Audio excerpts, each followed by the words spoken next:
there is a single entry point to LeBed, so you're not dealing with multiple organizations simultaneously. You take your idea to the phase 1 techno-economic modeling, this area over on the left here, where your idea would be assessed. And then if deemed suitable and agreed with you, taken through to phase 2 pilot project. So this is producing, either a concept product or an actual demonstrator product, like a beta or full product. As part of those pilot projects, there's several pilot lines. These include the nanomaterial pilot line, which is the subject of the previous webinar, which allows new materials to be made that may have a new function. There's the formulation pilot line, which is the subject of today's discussion, which is the ability to transform materials into products which can be printed or used as adhesives, and that's what we'll go into in the forthcoming slides.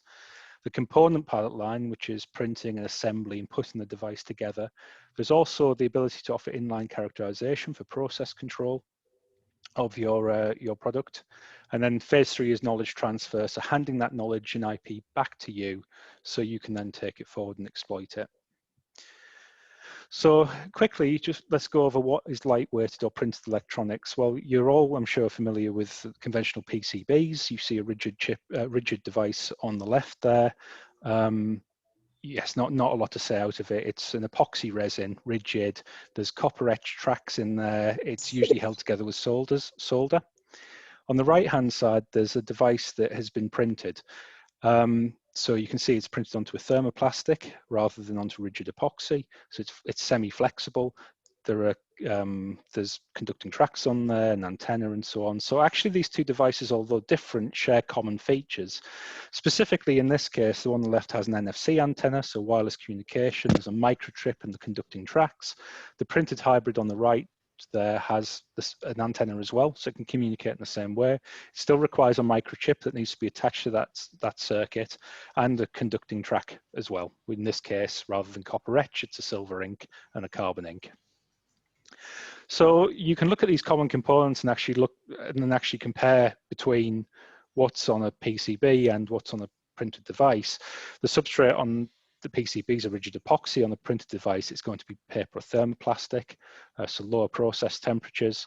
The conducting track is going to be copper etch on a PCB. On a printed device, it's going to be conducting ink, silver, copper, carbon. And then the microchip contact as well, actually attaching that microchip. On a PCB, it's going to be solder. On a printed device, it's going to be a conducting adhesive. So what's the advantage of printed electronics? Well, lower cost, faster production speeds. You get flexible, thin devices, so more amenable to embedded devices, to wearables, that kind of thing. The challenges really come, a lot of it's down to process. So the substrates are typically have low temperature stability, so you haven't got the option to heat these to very high temperatures. Anything beyond 150 becomes challenging depending on the substrate. Typically, the printed inks are always the printed inks are lower conductivity than copper etch tracks, and that creates design constraints in your circuits. Making electrical contact to it, so attaching that microchip, and then there's things around print speeds, production speeds you might require. That's going to put constraints on the ink and how the sort of temperatures you can work at and so on to increase those production speeds may be limited. And then there's print quality as well. So what sort of resolution is required? So the material challenges really in printed electronics, you can see that people are already making these hybrid devices, but really the outstanding challenges are getting these things into new applications. So one is getting it into commodity applications, so very, very fast production speeds, low value items. Packaging is a big one. That brings its own challenges. The substrates can't be expensive, the production speeds have to be high.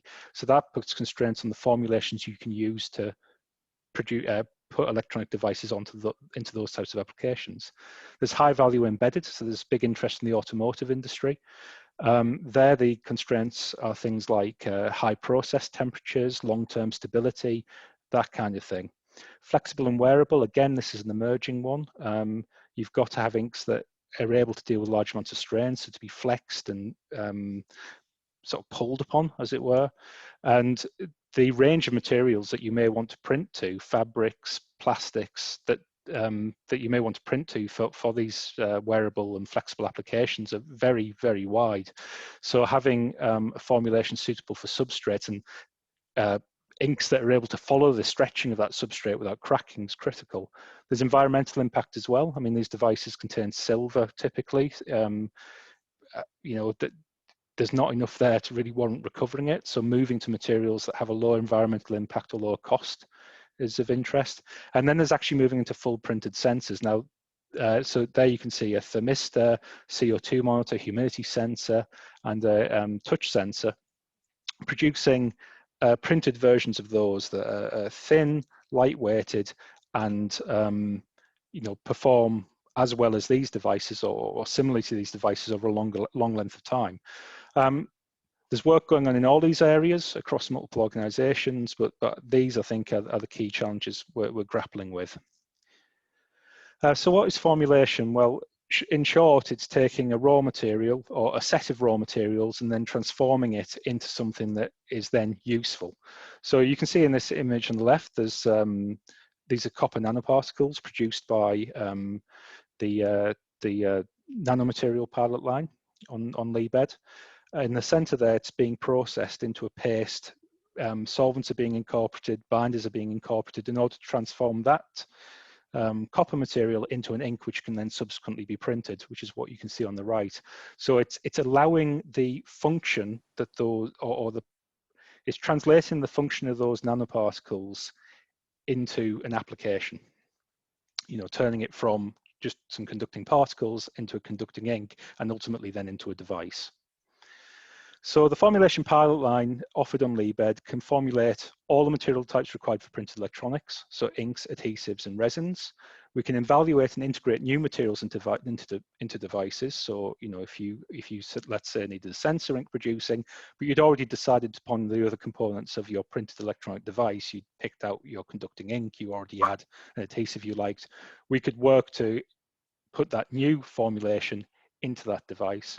We can work with experimental materials, so we can do this safely, whereas an awful lot of organizations that you know, there'd be more reservations around doing that. And we can develop the formulation processes for scale up as well. So who will benefit in this? I think material producers looking for new applications for their products, ink and adhesive manufacturers who wish to optimize or develop new products, printers who wish to produce a new ink or expand into printed electronics, so inks that are suitable for their print lines, let's say, and device manufacturers who require an ink, adhesive, or resin with new capabilities. So with that, we'll go into ink formulation. So inks for electronics and sensors, there's several things to consider when you're setting out the specifications for one of these inks, and one of the key parts of the phase one component of Liebed is helping you define these things. So on the top level, there's function. What do you want it to do? Is it a conducting ink? Is it a sensing ink? Protective, insulating, magnetic? You know, what's the function of it? What's the purpose? Then there's the print properties. How are you going to print it? I mean, do you want this to be, do you want to use inkjet printing, for example, or do you envisage this to be on fast roll-to-roll production? And that's going to determine what the properties of the inks need to be, the drying time, the compatibility with substrate, mechanical properties. And then there's the process side of it. So if you're going to make this ink at scale, is it scalable? Is the process scalable? Is it safe to scale it? What's the cost? So these things have to come together and form a set of specifications. We wouldn't expect somebody coming in to have answers to all these questions. It would be part of the dialogue, would be picking these things out, helping customers decide, well, okay, I'm willing to tolerate this substrate because it brings me this property at this cost. So we can really guide you through that, that process. So the critical parameters in formulating an ink, really one of the first and foremost things is how are you going to print it? That's going to determine an awful lot about the ink. What viscosity are we working in? How much binder are we putting in? What sort of drying times are we targeting? That will set the base resin chemistry we're working with. So we can say, okay, it's likely to have to be this type of ink with this sort of loading and this range of solvents in it. And then on top of that, you can build in things like obviously the function, which is critical. you can formulate to the production speed you want to run at. Cost, safety, Q method, and mechanical properties. And the key levers in doing all that's really around selection of solvents, binders, rheology, modifiers, and mixing methods. And what is missing from there critically is the functional component, whether it's the conducting particle, magnetic particle, or so on. So as part of developing this capability and demonstrating this capability, Liebed is developing new formulations across all the partners. We've previously worked previously and currently work on in several areas between us. So we've looked at low cost, low environmental impact copper inks. One of our partners, Rise, has expertise in printable electrolytes. We've worked with ultra low silver content conducting inks, so moving it down from 70% silver to 10 to 20% silver while achieving comparable conductivity. And you can see there a list on the right of other areas we've worked in or are working in. So there's a real breadth of different materials and different types of ink that have been developed previously and are being developed. So with that, I'm going to hand over to my colleague at Rise, David, who will talk us through a case study on conductive zinc inks. David. Yes, thank you. So I will just shortly mention one thing that we are currently working on. Oh, sorry. Yeah. That's fine. So we are currently developing a zinc ink for inkjet printing. So, and the reason why we're looking into that is the cost and also the sustainability, since the material is quite cheap compared to what normally is used, and it also has a quite good sustainability properties. So this is materials that are like nano materials, and for now on it looks like quite good printing properties. We have good drop formation, and we have been able to demonstrate, as you see here, the squares and lines, and also the possibility to actually assemble an LED to this. So this is an ongoing project within Liebed, and we will continue that work forward for different applications. Yes, thanks. And I think next is actually color changing materials. Mm-hmm. Right. And that's Inma. Inma, over to you. Yes. Hello. Hi, okay, for new materials in Liebed, we also formulate low-cost ink that by a visual color change can inform consumers or any player of the supply chain about different parameters. In this slide, you can see different photos of different indicators that can be developed. Two of them are CO2 indicators for low concentrations of this gas. One of them changed its color from pink to light pink color, and the other one is originally blue and changed its color to transparent when it is exposed to CO2. The other two examples are, one of them is for fruits. This indicator changed its color from white, yellow color to blue when it is exposed to ethylene. This ethylene is a gaseous compound that is generated when it's released by fruits when it is ripening, and also when fruits are stressed. So the indicator can inform consumers or any player of the supply chain that the fruit has not been stored in an appropriate way. And the last one is a freshness indicator for poultry meat.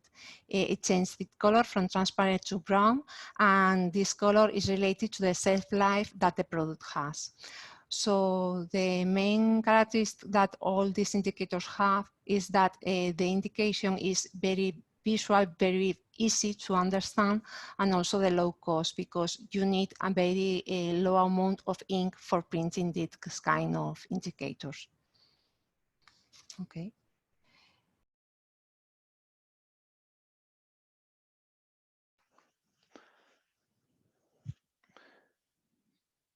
Do you have control, Inma?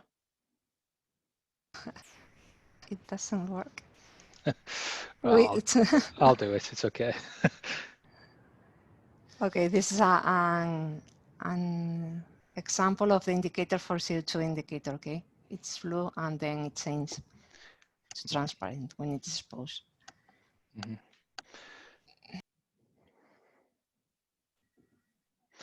Okay, if you just say next slide, Inma, I'll change it for you.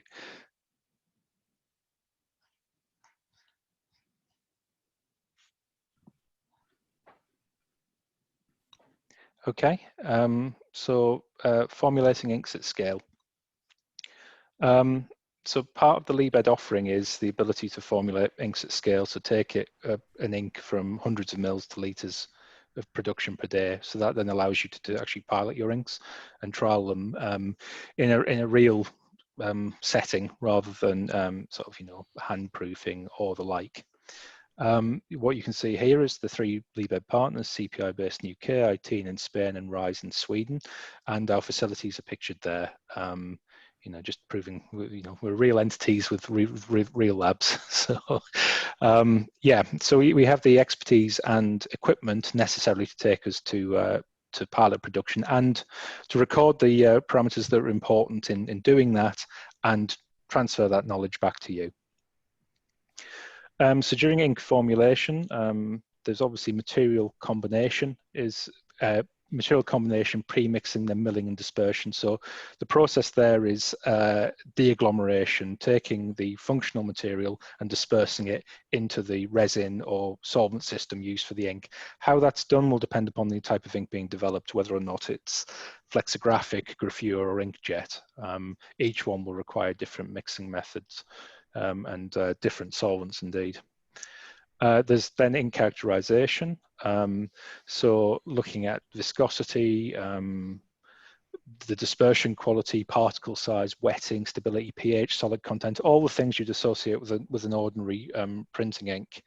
What's highlighted in red there are factors that come in when you're looking at printed electronics. So that would be resistivity of the ink, you know, what conductivity are you achieving, any magnetic permeability or dielectric permeability, and curing temperature as well. If you require, you know, a particularly high temperature to achieve conductivity or get decomposition of the ink, that has to be factored in too. And it may be as well this the curing to achieve electrical conductivity or whatever property is done as a secondary cure. And then there's printing and print inspection. So again, this will depend on the ink type, but we're able to handle all different types, all the common types of printing: inkjet, flexo, gravure, or screen. In the black font there is the kind of things you test for any ink. So any print line would be familiar with those tests: adhesion, resistance to abrasion, drop formation, that kind of thing. And then in red again, electrical properties relevant to inks for printed electronics. So how topography relates to resistivity is important to how level the print is. Again, magnetic or dielectric permeability, critical factors. So on the ink formulation side, in terms of milling and mixing, we have a range of equipment available that can be accessed. These include bead mills, sonicators, microfluidizers, baffled reactors, you know, up to tens of liters of scale. They would be suitable for inkjet and flexographic inks. Screen inks, we have planetary mixers, 3-roll mills. Again, these are all well, certainly in the case of 3-roll milling, these are scalable processes, and we can communicate that, you know, what we've done to achieve the formulation to you as part of the service offering. In addition, I should point out, we can handle nanomaterials in kilogram quantities safely. So if you've got a research material you haven't, you know, you wouldn't be comfortable handling to just anyone, we do have processes already in place for handling dry nanomaterials in kilogram quantities, and we have quite an extensive high throughput experiment formulation capability, which we'll come on to at the end of the presentation. So I won't dwell too long on this slide, but on ink characterization, you can see we've got a range of, this is an example of some of the equipment we have that allows us to optimize the ink, to tune it to the print method required. That would include looking at wetting, surface tension, rheology, the stability of the ink formulations. That's quite a critical one, especially if the ink has to if the ink has to survive, let's say, a shift pattern on a production site, it's going to need to be stable for a minimum length of time. And that's something we can help you define. Viscosity is obviously critical as both a quality control tool and in just printability, and particle size as well. It's particularly critical for things like inkjet printing, where agglomeration can be an issue, blocking the print heads, but actually even in screen inks, where if the particle size is too broad or the agglomeration occurs, you'll get blocking of the screen. So in terms of specific capabilities around printed electronics, we've got a range of materials of equipment. This is only an example, but part of our ink formulation would expect to be doing electrical measurements, impedance measurements, even using network analyzers to look at antenna performance as part of that. If we're looking at magnetic or dielectric inks, we can do impedance analysis. And indeed, we've also got sintering capabilities. So if, for example, you've got an ink that requires a post cure, as it were, to achieve conductivity. For example, a copper ink may require thermal or photosintering. We've got the ability to do that. Photosintering is particularly interesting for printed inks because often the substrates that you are printing onto can't deal with high temperatures associated with sintering. So photosintering is a nice workaround. In terms of printing and inspection, a lot of this is the sort of thing that will be familiar to most print lines. These would include, proofers. We've got a variety of proofing capability, including flexographic proofers, diamatics or serial drop inkjet printers, and deck sheet-to-sheet screen printers. There's also we have the ability to look at adhesion of the components and materials to the substrates, including slip and peel testers, rub resistance, that kind of thing. Tests that would be familiar to a lot of print lines. And then specific for electronics, I don't propose to go through all of that, but you can see there's quite a wide array of microscopes, methods of chemical analysis and electrical analysis there. And it really... Es que son los mismos del Libby, los del... So the which of these techniques we'll use will depend on what we're looking for in the ink and how fundamental the problem is that we're addressing. Formulating a conducting ink, it might be just a series of rheology measurements and resistance measurements. If we're looking to try and optimize the nanomaterial, we may go in deeper and start doing AFM, SEM, that kind of thing, to look at the distribution of material, is it sintering, that kind of thing. So really we can make the work fit where you are in your technology readiness level. Okay, and with that, I'll hand over to my colleague David to talk about, go through a case study of ink printability at RISE. Yeah, so as a comparison to what David just mentioned about the ink characterizations, we can, for the inkjet printability, we actually have quite good possibilities within the inkjet printer to analyze the drop formations. And for this particular inks, we need to be in the range for the viscosities to be between 5 to 30 millipascal second, and the surface tension should be around 20 to 70 millinewton per meters. These materials is best performing when they behave like a Newtonian solution.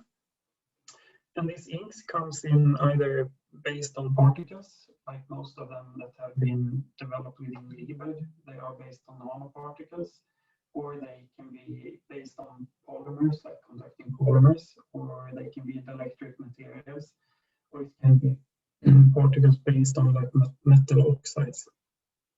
So within the printer, we have the possibility then to analyze the drop formation with cameras, and we can adjust the waveforms to get best performing, and also to study the interaction with the surfaces, and changing the drop spacings to get the good printability. Yes, we can go to next. So this equipment we have is a serial drop printer, and we have these are actually located at both RISE and DTI. And within this one, we have both some research tools where you can more or less have a single printer heads, where you can analyze the drop formations and move up to more industrial printer heads with like the Q-class printer heads or the Conductive and that's up to 1,000 nozzles. So within this, we can do an waveform optimization, look at the drop volume analysis, and look at the splat diameter on the printed circles, sort of for each droplet on the surface, so interaction with the surfaces. It's actually good to achieve this a good printability. Lattice configuration, drop spacing, we have the possibility to heat the printer head to adjust the viscosity, and also to heat the plate to get the better printability. Yes, so if we move on to next, we will see what it can look like when you have when changing sort of the waveform. You can change that, adjust that to get a little bit slight change in the drop formation. As the video shows here, it shows quite nice drop formations, stable drops formed. And to the left, we see some illustrations of what it can look like. The B is a nice drop formation. There you see the tail is collected together in one single drop in and before it enters the surface. And in C, we see we get some satellites. And normally there is no issue if you get some satellites if they are quite close to the main droplet. But then you actually get 2 droplets instead of 1. And then in the A, you see a very long tail that can be happening if you have quite long chain polymer materials with high molecular weight. And here you get several droplets that can end up and destroy your structures and in the end actually cause some short circuits in them. So this is quite a powerful way of analyzing the drop formations to get good patterns in the end. Next is so and that's when they have the possibility to actually to go rapidly through all the droplets in the whole cartridge. Here is 256 nozzles that you actually can have a look on to see how all of them behave, to see if all is printing or if someone else locked, and if it looks stable. So in the next slide, we can see that we have also the possibility to then look at the volume measurements for each droplet. So here you can go through all the droplets generated by the nozzles in this, for example, so the Q-class printer header.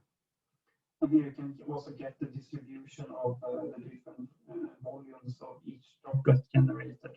And this can then slightly be changed with the waveform and also a bit like with heating the printer head.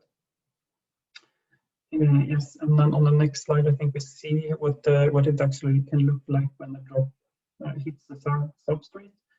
So it's also possible to then analyze how it interacts with the surface to see what the splat diameter is for each of the single droplet on the substrate. And also here I get the histogram with the diameter distribution on the surface. And also here you can see a little bit on how stable it will print, because you get this matrix of all the droplets generated. If they are in straight lines and columns, you have a very nice printability. Yes, and then you can also, if we go on to the next, it's quite important also to look into the interpenetration to get nice formed lines and areas for this printing. And I think on the next slide we show some example on what it can look like when we change this overlap between the droplets going from 0 micrometer up here to 80 micrometer, where we have a very nice homogeneous surface created. So this is quite important to understand. And this input to this is, of course, to have your splat diameter from the beginning to understand how much overlap you will need in the end. And on the next slide, there's an example showing what it can look like when you look at the printed single lines when you're changing in the overlap between each droplets, and also if you increase the delay, you can see that you have more like platelets sort of on top of each other if you're printing slower than or faster in this example. So this is one way of important way for inkjet to actually analyze your ink printability and not only measuring the ink characterizations of the properties of the ink. It's important how it behaves in the actual printer head as well.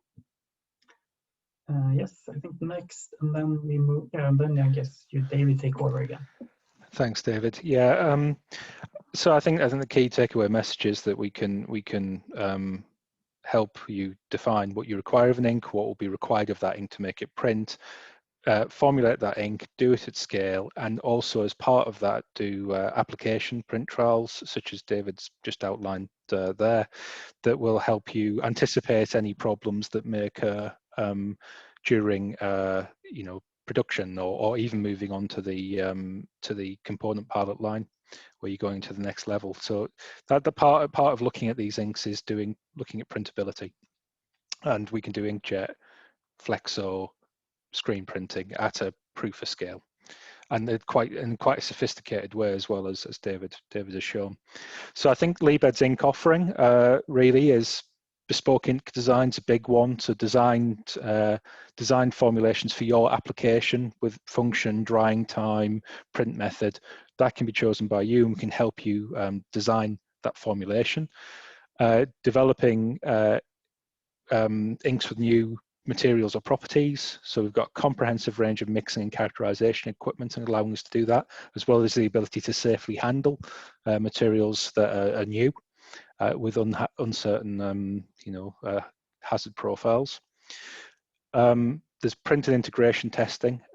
So we've got industrially relevant equipment that we can use during ink formulation to help with proofing and anticipating problems and solving them before you move on to a larger scale. And process scale up, taking you from 10 mil to litres. So we can take you from very, very small volumes right the way through to volumes that would allow you to do a pilot production run. Okay, and with that, I'd like to move on to adhesive formulation. So this is another part of the Liebed formulation pilot line, the ability to produce adhesives for printed electronics. So why do we need adhesives from printed electronics? Well, as I indicated earlier on, you can't solder to low temperature substrates. You can't solder to low temperature substrates. The temperature of soldering is too high. In addition, it would be a fairly slow way of producing the devices. Key thing with printed electronics is potentially fast production speeds.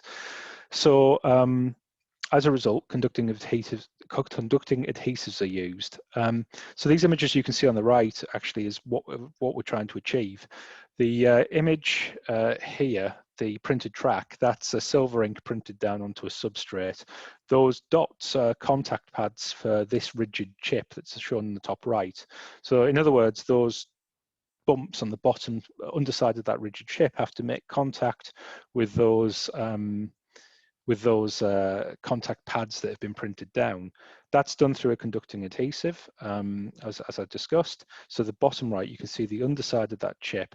There's the printed circuit, the adhesives, the sort of brownish grey material, and then the microchip is sat on top of that. So the conducting adhesive is providing a conductive bridge between the chip and the printed electronics, and also fulfilling the function of just physically holding it there as well. So it has two functions. To achieve that, it's got to be compatible with the substrate, with the printed ink, with the solder pads. So there's multiple things we have to think about in producing it. In this case, it's an anisotropic adhesive, which means we don't need a particularly controlled dispense, but I'll come on to that in a moment. So when we're producing adhesive formulation, things we'll consider is processability. What's the rheology? How will it flow? How are you going to dispense it? Because there are multiple ways of putting adhesives down. Each of them will require a different viscosity profile. The work life, how long do you need this adhesive to last? Commonly they'll slowly cure over time once they're out the freezer, if it's a one-part adhesive. how long can you tolerate, what are we working to, what's the cure profile. That'll often be determined by your production speeds, or you know, how are you going to assemble a device. If it's on a roll-to-roll print line, you need a reasonably fast cure profile in order to maximize the benefit of doing it roll-to-roll. If you're doing sheet-to-sheet production, so small batches, that can be less critical, although it still depends on the substrate you've printed upon. But it may be less critical, and you may turn instead to other properties that you want, like adhesion strength or something like that. Ionic contamination has to come into consideration about what the adhesive resin will be. So any chloride ions in there, for example, over time will cause corrosion to your electronic device, which long term is obviously bad news. There's then device performance. So what has the adhesive got to do? What's its function other than just sticking the thing down? Is it electrical conductivity? It may actually be non-conducting. You might want something that's got good dielectric dielectric breakdown, for example. So in other words, an insulator. And thermal conductivity, if you need to move heat from an area. And then there's the things that would be familiar to anyone who works with adhesives, which is adhesive performance, adhesion, stiffness. You know, is this adhesive going to be too brittle and liable to crack, and warpage as well. So when you cure, is it going to warp the substrate or the device as the adhesive shrinks? That it actually becomes more or less important depending upon the size of the component you're trying to stick down. So that has to form part of it as well in defining what you want this adhesive to do. So here's just an example of the kind of things that we look at during adhesive performance and the kind of things we can evaluate. One is looking at the dispense. So typically we'd build up the rheology using the rheometers we discussed earlier to the right profile, and then we can do dispense tests. So what you're seeing in the bottom left here is dots of adhesive supplied down again and again and again, and we're looking for reproducibility across that. The size of those dots is going to depend upon the type of adhesive, the type of component you're sitting down, what resolution you need to achieve. We'll also look at the cure profile. So this is, you know, dynamic scanning calorimetry. So what we can see here is where's the onset of cure, how long does it take, how big is the exotherm? It's a big one as well. You know, if a pot of this stuff accidentally cures, is it going to be safe? This picture at the bottom here, adhesion, what we're doing here is applying a die shear test. So it's a sort of industry standard test. That metallic bar at the back is going to push that chip and work out what force is required to dislodge that chip and get it to move. And again, what that needs to be will depend upon the application. There's obviously function tests. What you can see in the top right there is an anisotropic adhesive just lighting up, that's been used to secure down an LED to a conducting track, and you can see it's lighting up, so it's doing its job as a conducting material. The other thing as well is, you know, how is this thing going to be produced? So if you're going to do something like roll-to-roll integration, the chances are you are going to be using a pick and place to put these microchips down onto the printed tracks. And in this video, you can see a sheet-to-sheet pick and place machine that's dispensing adhesive, picking up microchips, and then placing them down onto the printed circuit. Now that means that adhesive has to be formulated with that pick and place and the dispense method it's using in mind, and indeed the resolution it's trying to print to. So these are the multiple things we have to take into account when formulating a conducting adhesive.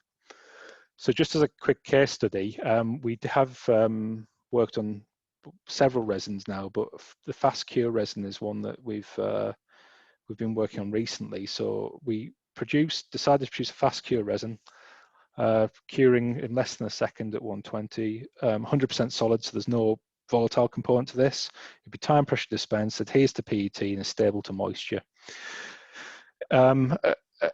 We've produced two versions of it, an anisotropic and isotropic. So the anisotropic has large silver particles in that span the bond line of the adhesive. So the size of the bond line, the size of the diameter of the particles define how thick the adhesive layer is, and they literally provide bridges across that non-conducting adhesive resin. The key thing there is they're not touching each other, so they only conduct in Z through the resin, not in X and Y. So in the case of that chip I showed you earlier, where you can see there's just a blob of adhesive, the reason that isn't shorting the chip and shorting out between those contact pads is because the adhesive is anisotropic and has large silver particles in it. The key challenge there is selecting the right filler, getting, you know, picking the right size silver particles with the right dispersity of sizes. Dispersion stability, dispersion of those silver particles, so you need to disperse them more for it to function, and the stability of those particles. So yeah, that's the key challenges with this one. In addition, there has to be some work done around optimizing how the cure is done, so putting force down onto the component as it cures, so you make sure you make good electrical contact. The isotropic variant of it conducts in all directions, so it's a high silver fill on it, so you know 50% plus silver in it. The key challenges is really rheology control, stability, and cost, and ensuring that you can, you know, an isotropic adhesive, you're more. It's usually more important you get controlled dispense, so getting good dispense or good stability when applied as a stencil is key.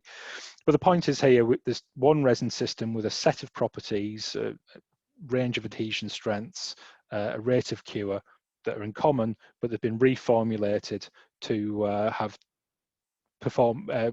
The functional components have been changed to make them perform in different ways. And at the bottom there, you can see the anisotropic adhesive is allowing some LEDs that have been stuck down to a copper track to light up. We're currently working on variants of this that will be thermally conducting as well. So the idea is you've got this sort of versatile toolbox. So in terms of the Liebherr adhesive offering, really again, it's bespoke design is a key thing we can offer. We can develop adhesives with conventional or new materials, so you know, whichever is more appropriate. We can do application integration tests. In other words, we can test the adhesive in your application.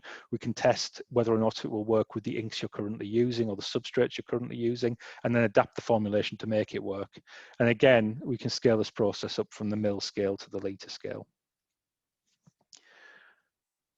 The final area on formulation proper I want to talk about is resin formulation.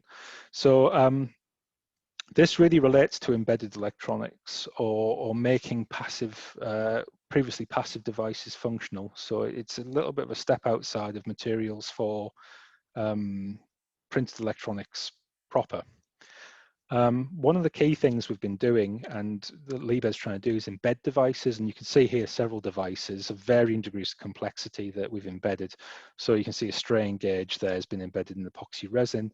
There's a temperature logger there with a battery that's been used to follow the cure of the resin that it was embedded in. So it's like a, you know, to follow the process. We've embedded LEDs, and then NFC tags, UHF, RFID tags. So you can bring about, you know, sensing, lighting, and interaction with a previously passive component. Now, applications for that would include automotive, consumer packaging, supply chain monitoring, structural monitoring as well. There's a few challenges in doing this though, which I'll now come on to. One is the process of putting the device in the resin brings about mechanical stress, so you may damage the device doing that. There's often a thermal stress if there's an exotherm during the resin cure, during the embedding. There's resin compatibility, so you know, are your inks going to survive being put inside wet epoxy resin or wet polyester resin or whatever it is? And then there's electronic corrosion. I mean, a lot these resins are not electronics grade resins. They're structural resins. They're the kind of things that are used to, you know, make you know, components for cars that, or indeed boats, that kind of thing. So that they're not high purity resins, unlike, you know, normal encapsulation or embedding, sort of embedding resins for electronic devices. So you need to, you may need to protect your electronics to that. The solutions to these challenges is robust, stable inks and adhesives, development of application-specific testing, and protective conformal coatings. Now, what do I mean by that?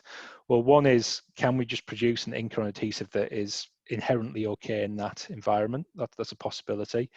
But But in order to evaluate that, we need application-specific tests, so embedding those components in your resin and testing its performance over time in your resin. So looking at how that device is going to perform and if there'll be any degradation in performance over time. That might include looking at changes in conductivity, changes in read ranges for wireless communications, that kind of thing. Protective conformal coatings is an area that is another sort of service we're offering, in an area that we're looking at is how do we evaluate. We're working on ways to evaluate embedded electronic devices and how they perform over time. Okay, let's assume that you do get degradation in performance. How do you protect them? Well, there are a range of commercial conformal coatings. These are thin coatings that go over electronic devices to protect them to the environment. And there are ones we could develop ourselves, but what do they do? You know, what's the consequence of putting a protective conformal coating on these electronic devices? So this cartoon at the bottom, you can see a printed circuit. We'd apply a protective coating and then we'd embed inside a resin. Okay, so far so straightforward. The problem is that coating continuous? That's quite hard to evaluate. It's very thin. How is it liable to break apart during embedding or even just handling? You know, these are flexible devices. How flexible is the conformal coating? That's something that needs to be taken into account. What are the impurities in the resin? I mean, in the embedding resin, it's often unknown, or typically unknown. Is the protective coat going to be suitable? What tests can we do to evaluate how good a given coating is going to be, or accelerate any failure? And then there's actually, what does the resin do what does the conformal coating do to the resin? You know, if there's poor compatibility, sort of, you know, poor surface energy match between the embedding resin and the conformal coating, you might get delaminations, essentially weaknesses in that panel. So how does the embedding of this device and the use of a conformal coating affect the composite panel's properties, the non-electronic properties, the physical, you know, the mechanical properties, or whatever? So all of these need to be evaluated, and part of what Liebed is doing is developing ways of doing this, and being able to provide this sort of information to potential customers. In addition, we're also working at ways of getting ahead of this, so designing into the conformal coating or the device solutions to anticipate problems. So if we know that there's likely to be a surface energy mismatch between a silicone conformal coating and the epoxy resin, okay, we avoid that. We've got the knowledge to do that up front rather than learn the hard way. The other area we're looking at with resins is nano-enabled resins. So this would be incorporating nanomaterials into resin infusion panels or other resin systems. In other words, bringing function to materials that are otherwise passive. So if you're not familiar with resin infusion, essentially you have a bed of carbon fiber or glass fiber, and you draw across that an epoxy or polyester resin, allow it to cure off, and then you get the kind of thing you might be familiar with. You know, you see those sort of you see it applied to sort of boats and so on, these sort of glass reinforced panels. The idea behind this offering is that we can incorporate nanomaterials into those resins. That would then allow properties such as thermal conductivity to be introduced, possibly electrical conductivity, or at least anti-static, magnetic properties, shielding properties. So it could also be used as ways of protecting, producing devices that could protect an electronic device. In order to do this, there's quite a narrow formulation window for resins that are suitable for this process. So what we do is introduce the nanomaterial, attain the function we need, and then start playing around with the resin formulation in order to get us back within that viscosity window, that cure speed window suitable for this process. Okay, so our offering in this area is definitely around the embedding of electronic devices and conformal coating evaluation. So taking your device and putting it inside something to make a, you know, as I said, a previously passive device functional. And also then functional resin development. So developing resins that have properties such as mechanical, thermal, electrical, or magnetic properties. And again, we can support that from the 10 mil scale to the 10 litre scale. The very last area I want to go through is high throughput formulation. So this is an offering that's somewhat unusual. If you're not familiar with high throughput experimentation, what it is it allows you to, the idea is to run large numbers of experiments in order to map out a space, a formulation space, work out which components of your ink or adhesive or whatever are most important to a given property. It may be electrical conductivity, could be cost, could be safety. What levers are important? If I reduce that component, what's the effect? To support that, it can be quite labor intensive and design of experiments based. So in order to support that, Liebherr has available to it formulation robots. You can see 3 robots here. The one on the far left is simple swing robots. Our swing robots, it's able to mix up liquid formulations. So if, for example, we were looking at the mixtures of solvents to achieve better dispersion of nanomaterials, you can rapidly produce large numbers of mixtures using this robot. The one in the middle, the Formax robot can do liquid and powder dispense or paste dispense, and then it has mixing capability on it. And you can also see a rheometer on the far end. So in other words, this robot can take solid materials and mix them up into inks or adhesives. The one on the right, which is the video playing, is the newest one. This one has the capability to mix very high viscosity mixtures, so adhesives, for example, or resins or screen inks. It's got fully automated dispense of solids. So we've processed carbon nanotubes on this, copper nanoparticles on this device, carbon blacks.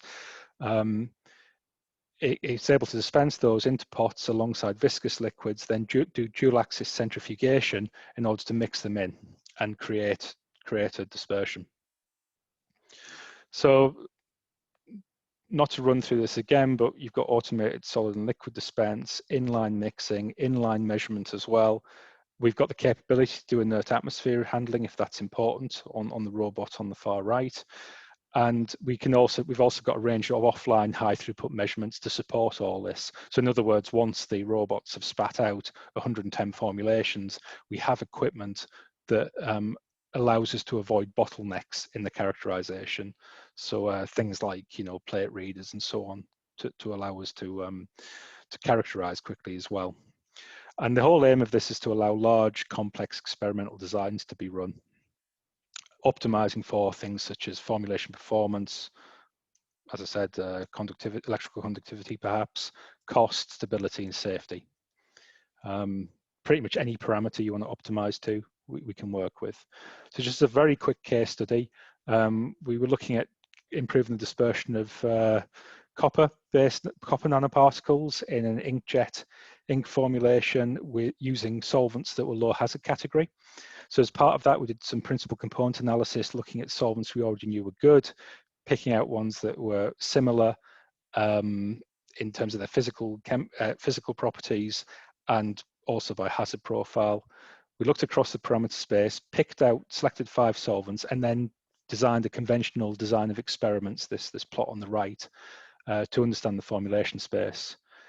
This DOE was run by the Formax robot, which is shown there, and we took the formulation, the dispersion of copper nanoparticles from that sort of rather rough drying pattern to something much smoother and much more controlled. That's not an inkjet print, it's just a drying droplet, 10 microliter droplet, but I think you can see that the change is marked. So the offering on high throughput is quite varied. There's quite a lot to take in there. But the point is, if you've got a formulation that you wish to optimize, be it an ink, adhesive, or resin, there's capability to do that. The key thing really is to define what you want to learn, what are you trying to optimize for. And that's a conversation that can be had as part of the Liebherr's single entry point and discussions that flow from that. Okay, so just in summary, the Formulation Pilot Line can provide access to people and facilities with expertise in electronic materials, formulation and evaluation. In other words, we've got people experienced in formulating electronic materials for electronics and inks, and we have the facilities to do it, and that's what LibEd provides you access with. We can produce the full set of materials required for printed electronic devices, and we can de-risk your projects by offering complete and stage-gated support from specification to scale up. So we can help you with specification, we can help you build, develop nanomaterials or formulations, and then apply them, try and turn them into the device. And with that, we draw to a close. I'd like to thank everyone for their patience and listening, and I'm happy to answer any questions. Thank you, David. And yes, we'll go for the questions. So if you have any questions, please go down to the panel and write in a question in the chat box. We have one question which has come from Camilla. Can you please provide advice to use commercial inks and adhesive?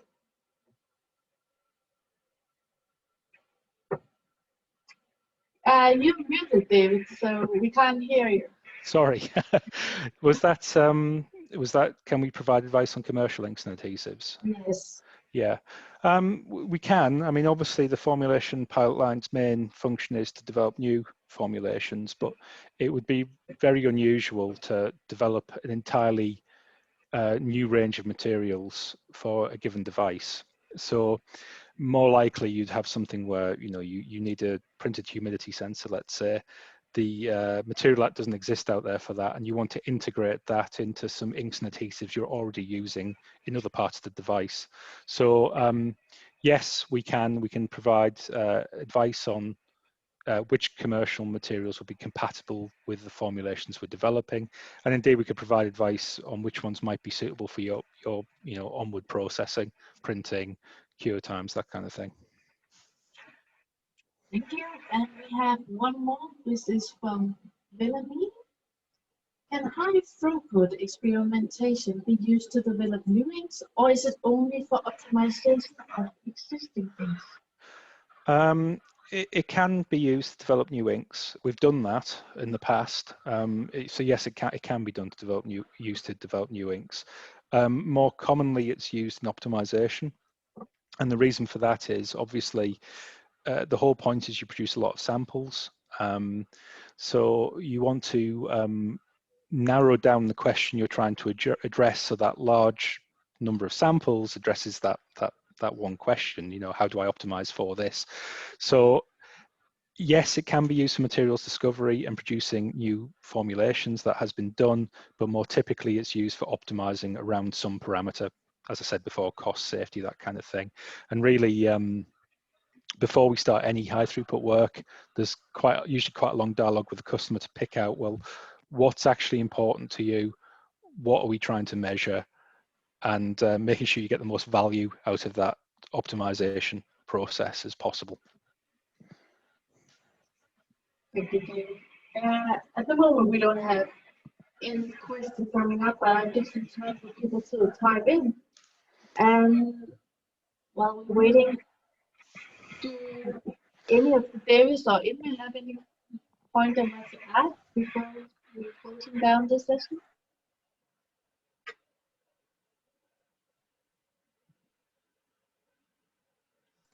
Sorry, Nina, I could barely hear what you said. Oh, sorry. I don't have any more comments if that was you. No. Thank you. That was the question. Yeah, Yeah, okay. we don't have any question at the moment, so I think we'll be closing here. Okay. I'll say thank you for your time. And remember, we will have another webinar next week at Tuesday at 2 o'clock Central European time. Bye. Okay, thank you very much. And thank you everyone for listening. Bye now. Thank you. Bye.